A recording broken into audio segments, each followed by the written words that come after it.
I really hate overtime.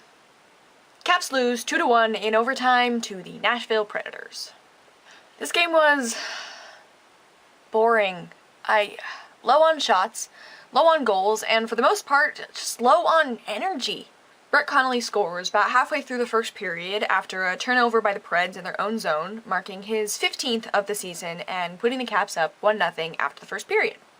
Then almost the whole second period goes without another goal until just over a minute to the end, and James Neal scores for the Predators to tie it 1-1, and then we're still tied 1-1 after 60 minutes of play, and we're going into overtime. You know, I talked before about how much I hate overtime, but I really think I've made it clear enough.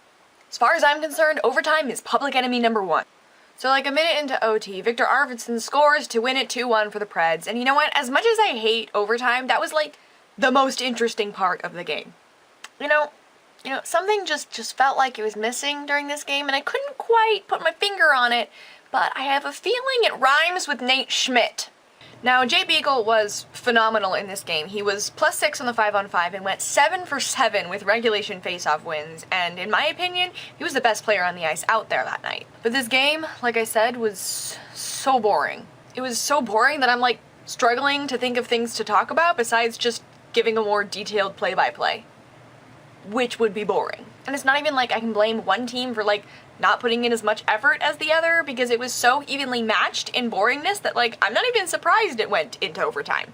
No penalties in the first period, 2 minors for each team in the second period, and a fight in the third period that was so uninteresting that I almost forgot about it, and might as well not even have mentioned it because it wasn't incredibly noteworthy. But I'll give you one guess as to who on the Caps got the 5 minutes. Tom Wilson is now at 108 penalty minutes this season and getting closer and closer to that average.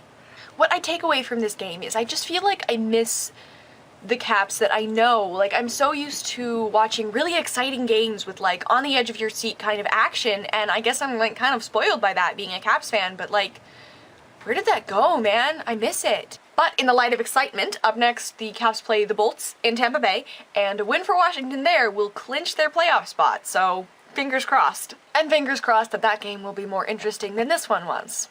But, interesting or not, I love the Washington Capitals.